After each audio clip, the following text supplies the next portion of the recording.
पिछले 2-3 दिनों में नेपाल की सड़कों पर जो हुआ उसने पूरी दुनिया का ध्यान अपनी तरफ केंद्रित कर लिया। सड़कों पर प्रदर्शन हुए, सैकड़ों लोग घायल हुए, दर्जनों लोगों की मौत हुई।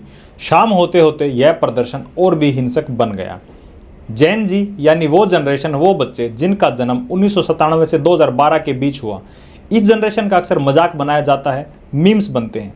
यह प्रदर्शन और आंदोलन इसी जनरेशन का बताया और दिखाया जा रहा है। लेकिन सवाल ये है कि ये हिंसक घटनाएं इसी जनरेशन ने की है या फिर यह अवसरवादी लोगों का काम है। लेकिन फिलहाल भारत के पड़ोसी देशों में जो हो रहा है उसमें एक पैटर्न बिल्कुल सेम नज़र आ रहा है, वो है विरोध का। 2021 में म्यांमार में सेना ने लोकतांत्रिक सरकार का तख्ता पलट कर दिया। इसके विरोध में लोग सड़कों पर उतरे, सेना ने इंटरनेट काटा, गोलियां चलाई। वहां पर आज भी विरोध जारी है। 2022 में श्रीलंका में भी प्रदर्शन हुए, वहां की अर्थव्यवस्था पूरी तरह ध्वस्त हो चुकी थी। खाने पीने और तेल की चीज़ें कम हो गई, महंगाई बढ़ती गई। वहां पर भी लोगों ने हिंसक प्रदर्शन किए, सरकारी दफ्तरों और आवासों में घुस गए। राष्ट्रपति राजपक्षे के आवास में भी भीड़ घुस गई।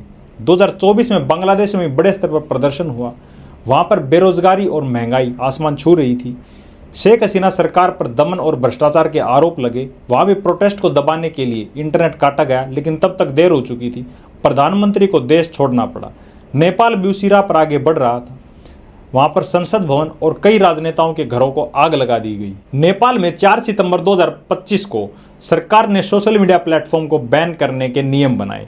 यूट्यूब, फेसबुक, एक्स जैसे बड़े सोशल मीडिया प्लेटफॉर्म पर बंद करने के लिए, उनको बैन करने के लिए आदेश दिए और कारण बताया कि इन कंपनियों ने देश में अनिवार्य पंजीकरण नियमों का पालन नहीं किया।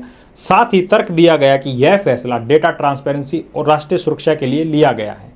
जैन जी के लिए ये प्लेटफॉर्म सिर्फ मनोरंजन नहीं बल्कि उनकी आवाज़ भी है। इसके विरोध में हजारों छात्र काठमांडू की सड़कों पर उतर गए, इसका विरोध किया। इस विरोध में पुलिस के साथ झड़प हुई और इस झड़प में 19 छात्रों की मौत हो गई। इसके बाद यह प्रदर्शन और भी हिंसक हो गया और जब बाद में सोशल मीडिया पर VPN के जरिए कनेक्शन बना तब #नेपो की ट्रेंड हुआ और जनता ने सरकार के ऊपर भ्रष्टाचार और वंशवाद के आरोप लगाए। इस हिंसा के बाद गृह मंत्री रमेश लेखक ने इस्तीफा दे दिया, लेकिन इससे हालात सुधरे नहीं बल्कि और अधिक बिगड़ गए। 9 सितंबर की सुबह नेपाल फिर से बारूद के ढेर जैसा था। वहां पर गुस्साई भीड़ ने प्रधानमंत्री आवास, संसद भवन और कई राजनेताओं के घरों को घेर लिया। आगजनी की, संसद भवन को जला दिया गया। अंतर्राष्ट्रीय हवाई अड्डे को भी बंद कर दिया गया। गुस्साई भीड़ ने जेलों पर हमला किया, वहां से कई हजार कैदी फरार हो गए। शाम होते होते सबसे बड़ी खबर आई कि प्रधानमंत्री KP शर्मा ओली ने इस्तीफा दे दी। अगर अपनी बातें मनवाने, अपनी मांगों को उचित ठहराने और विरोध करने का यही तरीका है कि आगजनी करनी है, देश की संपत्ति को नुकसान पहुंचाना है, हिंसा करनी है, तो नितिन भारद्वाज फाइल्स यानी मैं किसी भी तरह की हिंसात्मक गतिविधियों की सार्वजनिक और व्यक्तिगत रूप से निंदा करता हूं। किसी तरह से भी हिंसात्मक गतिविधियों का समर्थन नहीं करता हूं। अगर आपको लगता है कि इस प्रदर्शन की असली वजह सिर्फ सोशल मीडिया बैन है, तो इसका जवाब है नहीं। इसकी असली वजह है राजनीति में वंशवाद, भ्रष्टाचार, महंगाई और युवाओं के बीच बेरोजगारी। सोशल मीडिया बैन तो बस एक चिंगारी थी, असली आग कई सालों से सुलग रही थी।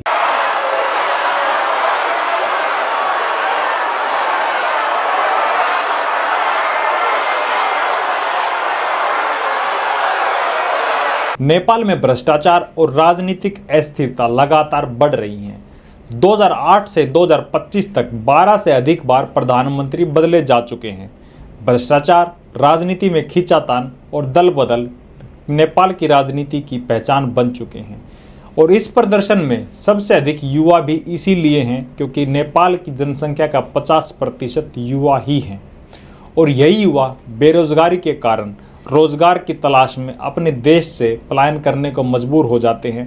विदेशों में जाके छोटी बड़ी नौकरियां करते हैं। नेपाल की अर्थव्यवस्था का सबसे बड़ा सहारा है रेमिटेंस। GDP का 30% विदेशी कामगारों की कमाई से आता है। नेपाल से लाखों लोग विदेशों में काम करते हैं। नेपाल में हर दूसरा घर परिवार के किसी न किसी सदस्य के विदेश जाने पर निर्भर करता है। सरकार को लगा कि सोशल मीडिया पर उसकी आलोचना हो रही है, सरकार विरोधी नैरेटिव बन रहा है, इसलिए तानाशाही दिखाते हुए सरकार ने सोशल मीडिया बैन करने के आदेश दे दिए।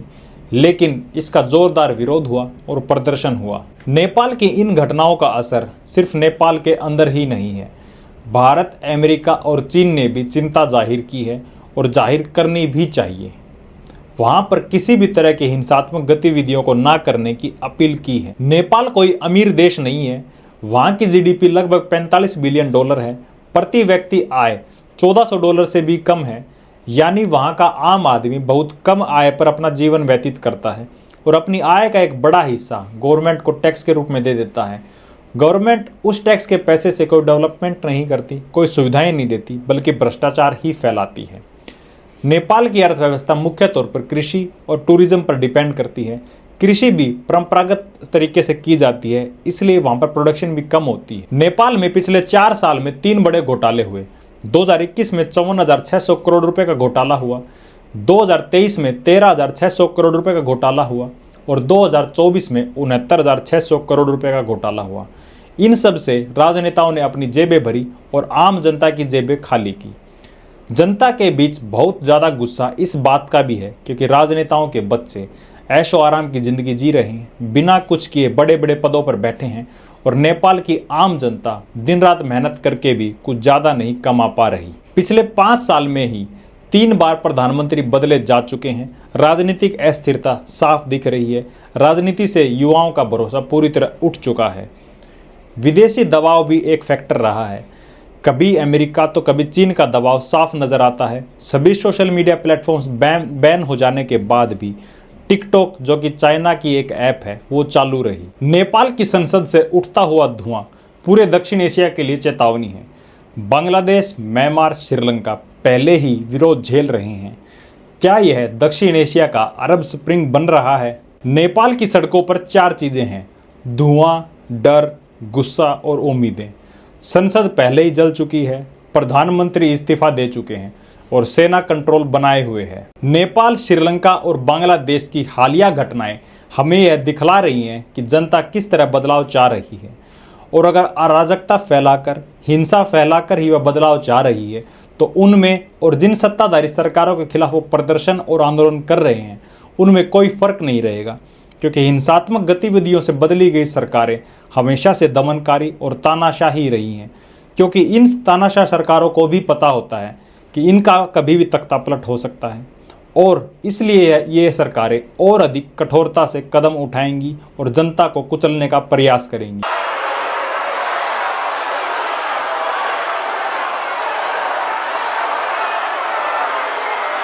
मेरा मकसद इन घटनाओं को केवल समाचारों की तरह पढ़ना नहीं है, बल्कि इनके पीछे छुपे सामाजिक, आर्थिक और राजनीतिक संदेश को समझना भी है।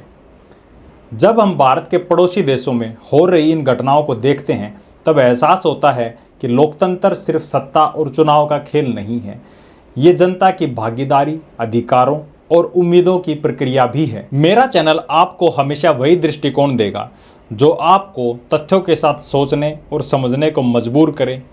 मेरा प्रयास हमेशा यही है कि आप घटनाओं को केवल सुने नहीं बल्कि उनके मायनों को भी समझें। और द नितिन भारद्वाज फाइल्स जितना भ्रष्टाचार और दमनकारी नीतियों के खिलाफ है, उतना ही हिंसा के खिलाफ भी है। इसलिए मैं किसी भी प्रकार की हिंसा का समर्थन नहीं करता हूँ। अपना कीमती वक्त देने के लिए धन्यवाद। मिलते हैं अगली वीडियो में।